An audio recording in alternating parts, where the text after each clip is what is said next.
दोस्तों स्वागत है आपका भारत की बात में। दोस्तों मैं हूं फिरदौस गनी और आज आपके लिए पूरे देश भर की टॉप न्यूज लेकर आए हैं।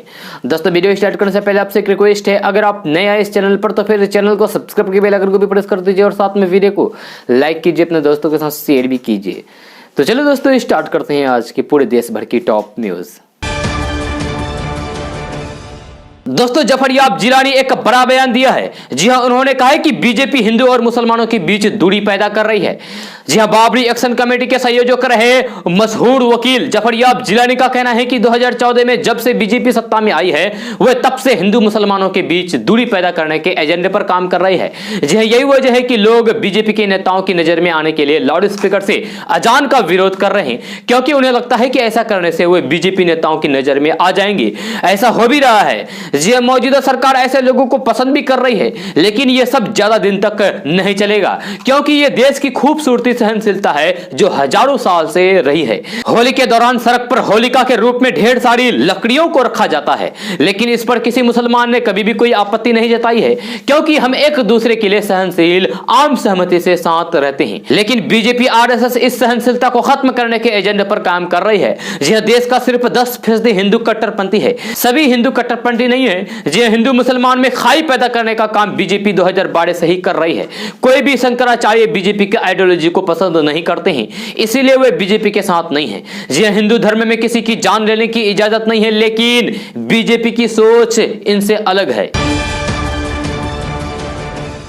दोस्तों पहले से महंगाई की मार झेल रहे आम लोगों की परेशानी और बढ़ने वाली है। बिहार विद्युत विनियामक आयोग ने बिजली कंपनियों को बिजली की रेट में बढ़ोतरी करने की अनुमति दे दी है। जी हां, 1 अप्रैल से बिजली के रेट में औसतन 0.63% तक की बढ़ोतरी हुई है। जी हां, हालांकि किसी कैटेगरी में बिजली की दर में कमी भी आई है। दोस्तों उत्तर प्रदेश और मध्य प्रदेश की तरह गुजरात में भी लव जिहाद के खिलाफ कानून लाने की तैयारी चल रही है। जी इसके लिए विधानसभा में चल रहे बजट सत्र के अंतिम दिन यानी कि गुरुवार को बिल लाया जाएगा।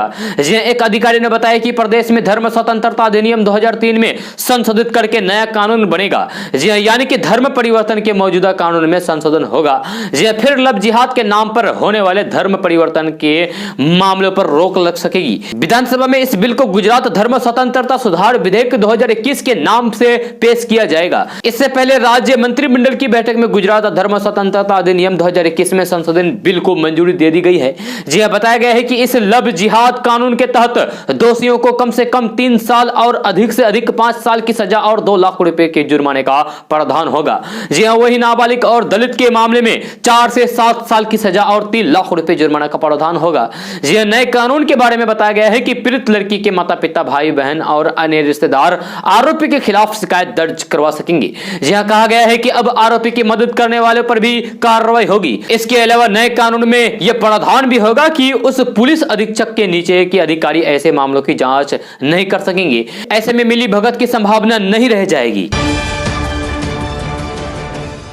दोस्तों प्रधानमंत्री नरेंद्र मोदी बांग्लादेश के दौरे पर है। जी हां, पीएम मोदी शनिवार को औराकांडी के मतुआ समुदाय के मंदिर पहुंचे, जहां उन्हें पूजा अर्चना की। औराकांडी वह जगह है जहां मतुआ समुदाय के संस्थापक हरिश्चंद्र ठाकुर का जन्म हुआ था। जी हां, पीएम मोदी ने कहा है कि मैं कई सालों से इस अवसर का इंतजार कर रहा था। बांग्लादेश की 2015 की यात्रा के दौरान मैंने औराकांडी आने की इच्छा जाहिर की थी और वह इच्छा पूरी हो गई। पीएम मोदी ने कहा है कि मुझे याद है कि पश्चिम बंगाल में ठाकुर नगर में जब मैं गया था तो वहां मेरे मतुआ भाइयों बहनों ने मुझे परिवार के सदस्यों की तरह प्यार दिया था। दोस्तों नेशनल हाईवे का सफर 1 अप्रैल से महंगा हो जाएगा। जी हां, national highway authority of India यानी कि एनएचआई टोल टैक्स में 5 से 20 रुपए तक की वृद्धि की है। विभाग ने हल्के वाहनों पर एक तरफ के लिए प्रति वाहन 5 रुपए और कमर्शियल में 15 से 25 रुपए की बढ़ोतरी की है। जी हां, एनएचआई नए वित्तीय वर्ष में टोल टैक्स में बदलाव करती है। नतीजतन राजधानी पटना से जोड़ने वाले 3 राष्ट्रीय राजमार्ग पर आना जाना 1 अप्रैल से महंगा हो जाएगा। दोस्तों देश में इस समय इन अटकलबाजियों का दौर चल रहा है कि काले धन का प्रवाह रोकने के लिए प्रधानमंत्री नरेंद्र मोदी 2000 रुपए के नोट वापस लेने पर विचार कर रहे हैं। जी ये अटकल का दौर चल रहा है, अटकल लगाया जा रहा है। जी हां, रिजर्व बैंक इस संबंध में पहले ही कह चुका है कि 2000 रुपए के नोट बंद करने की कोई भी योजना नहीं है। वैसे ऐसे संवेदनशील मामले में रिजर्व बैंक को राजनीतिक फैसले का पता रहता है तथा बाजार नियामक होने की हैसियत से ही उसे ही उन फैसलों को लागू करने की जिम्मेवारी सौंपी जाती है। सरकार ने पिछले साल इस संबंध में इतना ही कहा था कि वह 2000 रुपए के नोट अब और नहीं छापेंगी। यह फैसला रिजर्व बैंक ने नहीं लिया था, सरकार ने लिया था, क्योंकि प्रधानमंत्री नरेंद्र मोदी को संदेह है कि बड़े मूल्य वाले इस रुपए का इस्तेमाल धन शोधन यानी कि मनी लॉन्ड्रिंग करके चोरी तथा जमाखोरी में हो रहा है। तब से लेकर इस मुद्दे पर सरकार मौन है। पर एक बात तो तय है कि जिन लोगों के पास इन बड़े नोटों के ढेर लगे हुए हैं उनके माथे पर चिंता की लकीरें जरूर बन गई है। जी हां, अब 2000 रुपए के नोटों को लेकर सरकार की रणनीति का संकेत मिलने लगा है। जी हां, रिजर्व बैंक 2000 रुपए के नोटों पर रोक लगाने के बजाय बाजार से धीरे धीरे इन नोटों को वापस ले रहा है। जी हां, और छपा भी नहीं हो रहा है। नवीनतम आंकड़ों के अनुसार 30 मार्च 2018 को 2000 रुपए के कुल 3362 मिलियन नोट बाजार में मौजूद थे, जिनकी संख्या फरवरी 2021 में कम होकर 2499 मिलियन रह गई है और यह संख्या लगातार घटती ही जा रही है। यानी कि 2000 रुपए के नोट बाजार से धीरे धीरे कम होता जा रहा है। दोस्तों, अगर होली खेलते वक्त आपके किसी नोट पर रंग लग जाए तो क्या होगा? क्या बैंक नोट पर लगे रंग को निकाला जा सकता है? इस तरीके के कई सवाल लोग पूछ रहे हैं। इसीलिए आज हम आपको आरबीआई से जुड़े नियमों की जानकारी दे रहे हैं। आरबीआई के बैंक नोट बदलने से जुड़े नियमों को लेकर नोटिफिकेशन जारी किया है, जिसमें इससे जुड़े सभी बातों का जिक्र है। जी हां, भारतीय रिजर्व बैंक के मुताबिक कोई भी बैंक रंग लगे नोटों को लेने से मना नहीं कर सकता है। जी हां, लेकिन आरबीआई ने इसके साथ सलाह देते हुए कहा है कि कोई भी नोटों को गंदा ना करें। भारतीय रिजर्व बैंक यानी कि आरबीआई का कहना है कि देश के सभी बैंकों को पुराने फटे मुड़े नोट लेने होंगे, बशर्ते हुए नकली नोट ना हो।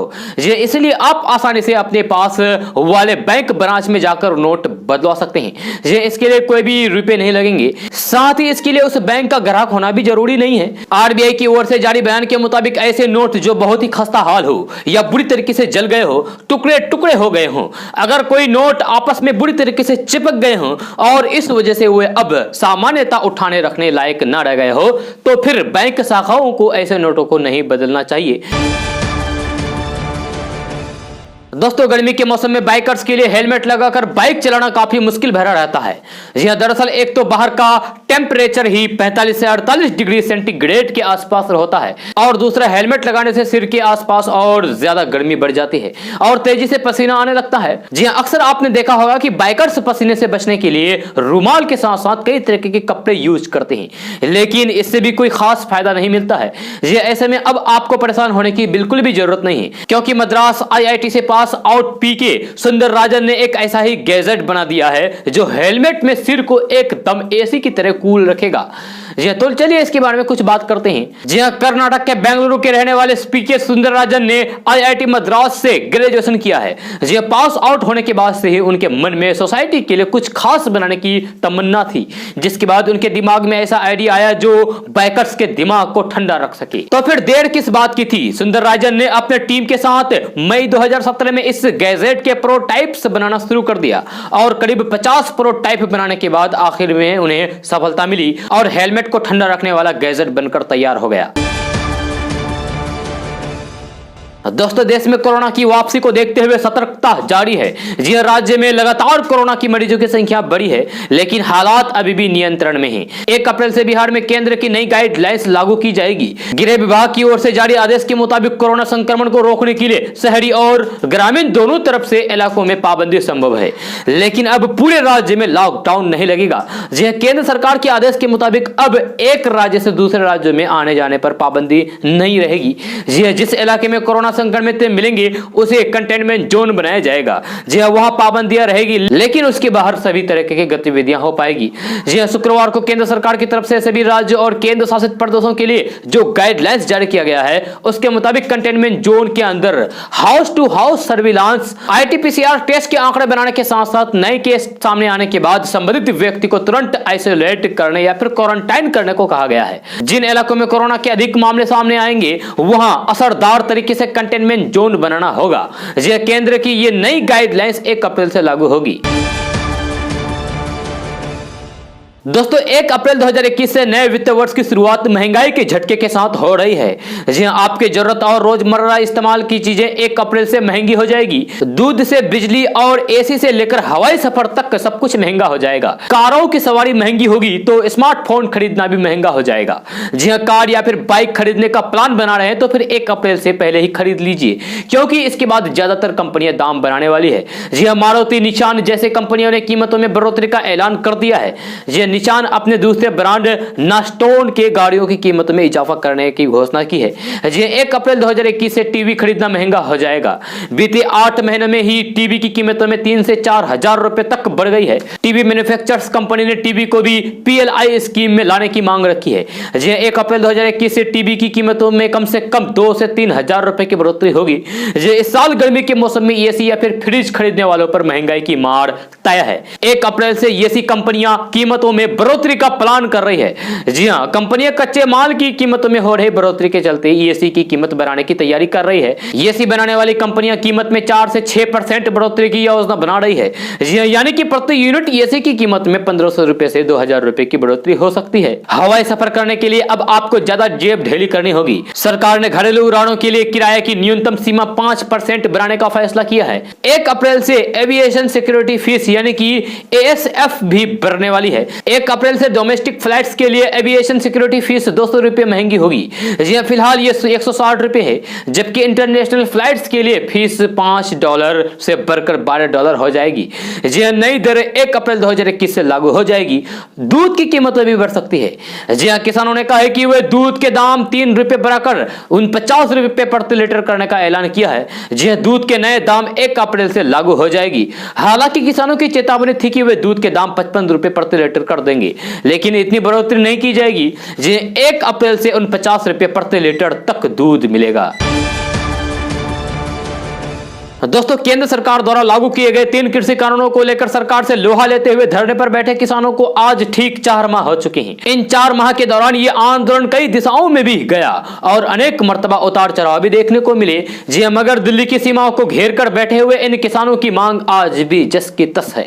आंदोलन के दौरान ट्रैक्टर मार्च के जरिए भी किसान सरकार से आमने सामने की स्थिति में आए हैं, तो फिर अब शुक्रवार को भारत बंद से भी एक संदेश देने का प्रयास किया। लेकिन कहना गलत नहीं होगा कि यह आंदोलन जिस भी दौर से गुजर रहा हो, मगर स्थिति वैसे की ही वैसी है। हालांकि जब दिल्ली की सीमाओं को पिछले वर्ष यानी कि 2020 26 नवंबर 2020 को घेराबंदी की गई थी, तब शुरुआती दौर में अनुमान यही लगाया जा रहा था कि संभवतः यह आंदोलन जल्द खत्म हो जाएगा। जी हां, अथवा सरकार की ओर से की जा रही वार्ताओं में इसका कोई ना कोई हल निकल जाएगा। मगर यह आंदोलन न केवल 4 माह से जारी है, बल्कि किसानों की ओर से प्रदेश में मंत्रियों और विधायकों का घेराव करते हुए लगातार आक्रोश व्यक्त किया जा रहा है। जी हां, और किसान आंदोलन भी जोर पकड़े हुए हैं। जी हां, यही नहीं, इन 4 माह के दौरान करीब 300 किसानों की जान चली गई। माना यह भी जा रहा है कि गेहूं कटाई और बिजाई के बाद यह आंदोलन और तेजी के साथ पकड़ सकता है। यह खास बात यह भी है कि दिल्ली से सटे हरियाणा की सीमाओं पर जहां किसान धरने पर बैठे हैं, वहां पिछले दिनों किसानों ने अस्थायी तौर पर मकानों का निर्माण भी शुरू कर दिया, जिसे सरकार द्वारा नोटिस देने के साथ साथ गिरा भी दिया गया। जी हां, गौरतलब है कि 5 जून 2020 को केंद्र सरकार की ओर से 3 कृषि कानून लाए गए। सितंबर 2020 में इन तीनों कानूनों को लोकसभा और राज्यसभा में पास करवाकर कानून का रूप दे दिया। जी तीनों कानूनों को लेकर सबसे पहले विरोध के स्वर पंजाब से उठे और उसके बाद हरियाणा में भी ये एक बड़ा मुद्दा बन गया। जी हां, दोनों ही प्रदेशों में अनाज मंडी सिस्टम दूसरे राज्यों की तुलना में अधिक मजबूत है। जी इन कानूनों के खिलाफ बीते 26 नवंबर से जारी किसानों के इस आंदोलन को शुक्रवार को पूरे 4 माह हो चुके हैं। इन 4 माह से लगातार चल रहे आंदोलन को देखते हुए किसान संगठनों की ओर से शुक्रवार को किए गए भारत बंद का असर हरियाणा में भी पूरी तरीके से नजर आया। जी हां, भारत बंद को लेकर न केवल किसानों ने बल्कि दुकानदारों, आड़तियों ने भी समर्थन किया। जी अधिकांश स्थानों पर बाजार पूरी तरीके से बंद रहे और कई जगह जाम लगे रहे, तो फिर रेलवे ट्रैक भी किसानों की ओर से जाम कर दिए गए। जी हां, राकेश टिकैत की ओर से किसान आंदोलन को लेकर हरियाणा के करनाल के असंत में दिल्ली में फिर से कूच करने के बयान के बाद ये आंदोलन और तेज हो गया और हरियाणा में भी भारी तादाद में किसान आंदोलन का हिस्सा बन गए। दोस्तों, तेल कंपनियों को लेकर आज भी आम नागरिकों को राहत मिली है। जी हां, इस हफ्ते 2 दिनों में 39 पैसे प्रति लीटर तक की कटौती के बाद आज कीमतें स्थिर रही। आज पेट्रोल डीजल की कीमतों में कोई भी बदलाव नहीं हुआ। जी हां, पिछले सप्ताह ही अंतर्राष्ट्रीय बाजार में कच्चे तेल के दाम में गिरावट देखने को मिली थी, लेकिन सुएज नहर में जारी संकट के चलते अब एक बार फिर क्रूड के भाव में बढ़त दर्ज की जा रही है। जी हां, लिहाजा तेल कंपनियों ने एक बार फिर से घरेलू स्तर पर पेट्रोल डीजल के भाव में कोई बदलाव नहीं करने का फैसला किया है। दोस्तों बॉलीवुड इंडस्ट्री में कोरोना का एक और पॉजिटिव मामला सामने आया है। जी शुक्रवार को दिग्गज अभिनेता परेश रावल की कोरोना रिपोर्ट पॉजिटिव आई है, जिसकी जानकारी खुद उन्होंने ट्वीट करके दी है। जब परेश रावल ने अपने ट्विटर अकाउंट में लिखा है कि दुर्भाग्यपूर्ण मैं कोरोना पॉजिटिव पाया गया हूं। पिछले 10 दिनों में जो भी कोई मेरे संपर्क में आया हो वे कृपया करके खुद की जांच करा ले। एक्टर के कोरोना संक्रमित होने के बाद बॉलीवुड सेलेब्स और फैंस उनके जल्द ठीक होने की कामना कर रहे हैं। दोस्तों महाराष्ट्र में कोरोना के मामले तेजी से बढ़ रहे हैं। जी हां, कोरोना के बढ़ते मामलों को देखते हुए महाराष्ट्र सरकार ने बड़ा फैसला लिया है। जी हां, राज्य में रविवार को यानी कि 28 मार्च से नाइट कर्फ्यू की घोषणा कर दी है। यानी कि महाराष्ट्र में आज से नाइट कर्फ्यू लागू होगा। सीएम उद्धव ठाकरे ने कहा है कि खतरा खत्म नहीं हुआ है बल्कि ये और बढ़ गया है। जी हां, लोगों को यह समझने की जरूरत है, अब सख्त कदम उठाना अनिवार्य हो गया है। जिले के डीएम स्थिति को देखते हुए लॉकडाउन लगा सकते हैं। दोस्तों आज का न्यूज़ बस यहाँ तक। कैसा लगा जरूर अपना सुझाव दीजिएगा नीचे कमेंट बॉक्स में कमेंट करके। अगर आप नए आए इस चैनल पर तो फिर चैनल को सब्सक्राइब करके बेल आइकन को भी प्रेस कर दीजिए और साथ में वीडियो को लाइक कीजिए, अपने दोस्तों के साथ शेयर भी कीजिए। तो चलिए दोस्तों फिर मिलते हैं अगले वीडियो में। जय हिंद।